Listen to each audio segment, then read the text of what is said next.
तो चलिए आज बात करते हैं उत्तर प्रदेश के सूरजपुर से आई एक ऐसी कहानी की जो सच कहूं तो रोंगटे खड़े कर देने वाली है। आज के इस विश्लेषण में हम एक ऐसे सफर पर निकलने वाले हैं जो पूरी तरह से डर, गजब की हिम्मत और एक ऐसे बदलाव के इर्द गिर्द घूमता है जिस पर शायद पहली बार में यकीन ही न हो। हम बात कर रहे हैं ठाकुर वीरेंद्र सिंह के उस अहंकार की जो एक छोटे से बच्चे की निस्वार्थ हिम्मत के आगे ताश के पत्तों की तरह ढह गया। तो बिना देर किए सीधे इस कहानी के गहराइयों में उतरते हैं।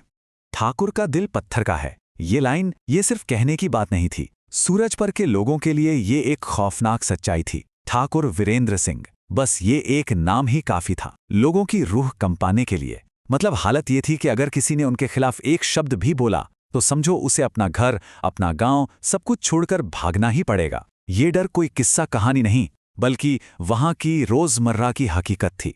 भाग 1, दहशत का राज और सूरजपुर पर ठाकुर की वो मजबूत पकड़। अब जरा उस गांव के हालात की कल्पना कीजिए। वहां ठाकुर की मर्जी के बिना एक पत्ता भी नहीं हिलता था। एक तरफ है ठाकुर वीरेंद्र सिंह, अथाह पैसा, दर्जनों नौकर, एक आलीशान हवेली। और उनका सबसे खौफनाक काम, अगर किसी गरीब किसान ने वक्त पर कर्ज नहीं चुकाया तो उसकी जमीन बेरहमी से छीन लेना। लेकिन तस्वीर का एक दूसरा पहलू भी है, बिल्कुल अलग। एक बहुत ही गरीब विधवा गौरी और उसका 12 साल का बेटा चंदन। ये कोई आम तुलना नहीं है। ये एक तरफ बेइंतहा घमंड है तो दूसरी तरफ एक मासूम सी उम्मीद। 12 साल के चंदन का बस एक ही सपना था, बड़ा होकर एक बहुत बड़ा ऑफिसर बनना, ताकि वो अपने गांव की इस दर्द भरी तस्वीर को हमेशा के लिए बदल सके। भाग 2, जानलेवा तूफान और प्रकृति का वो भयानक प्रकोप। देखिए, कुदरत को इस बात से कोई फर्क नहीं पड़ता कि किसके पास कितनी दौलत या कितनी ताकत है। अचानक हालात बिगड़े और वो शांत सा गांव एक डरावने सपने में बदल गया। हर गुजरता पल जैसे मौत की घंटी बजा रहा था।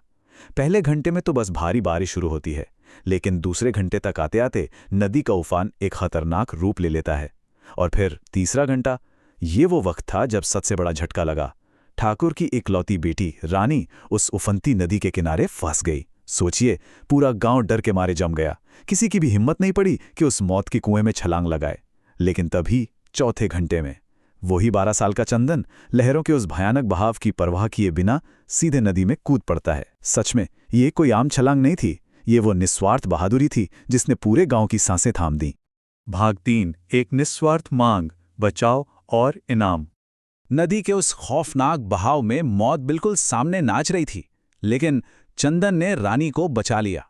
और जब वो रानी को सुरक्षित किनारे पर ले आया तो कुछ ऐसा हुआ जिसने सूरजपुर का पूरा इतिहास ही पलट कर रख दिया।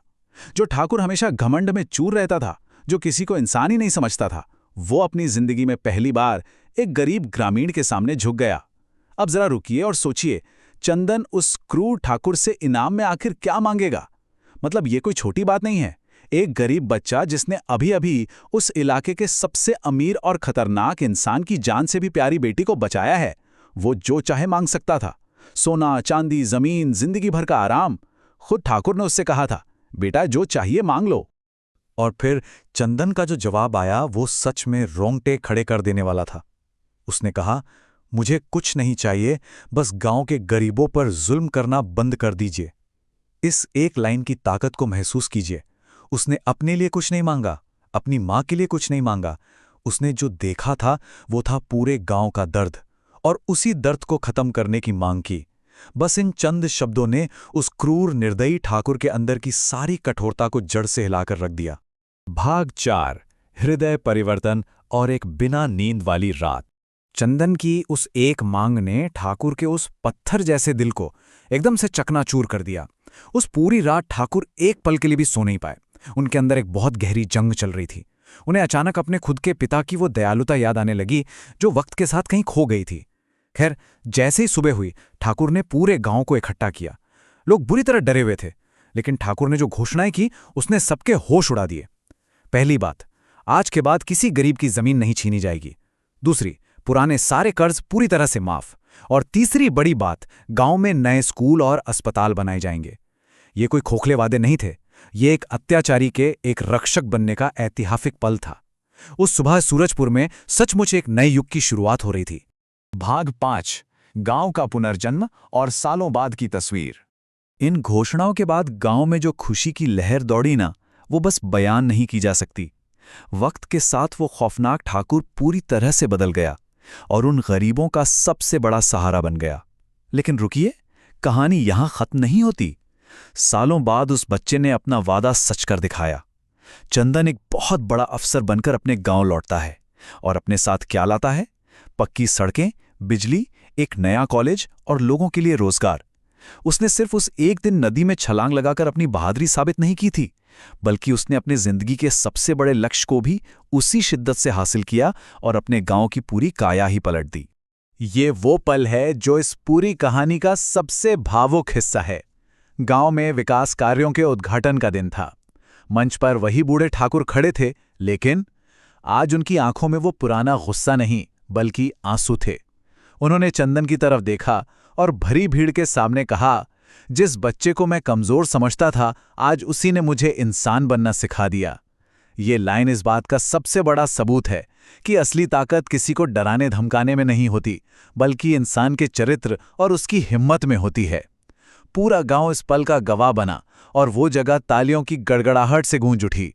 तो अंत में ये पूरी कहानी हमें सोचने पर मजबूर कर देती है, क्या असली ताकत दूसरों को नीचे गिराने में है या उन्हें ऊपर उठाने में?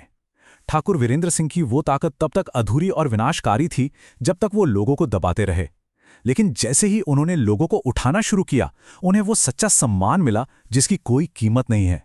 वहीं दूसरी तरफ हमारा चंदन, जिसके पास ना तो कोई पैसा था और ना ही कोई सत्ता, लेकिन उसने अपनी निस्वार्थ बहादुरी से ये साबित कर दिया कि असली नायक वही है जो दूसरों के लिए डटकर खड़ा होता है।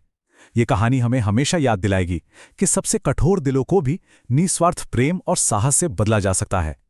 और इसी शानदार विचार के साथ हमारा आज का ये विश्लेषण यहीं पूरा होता है।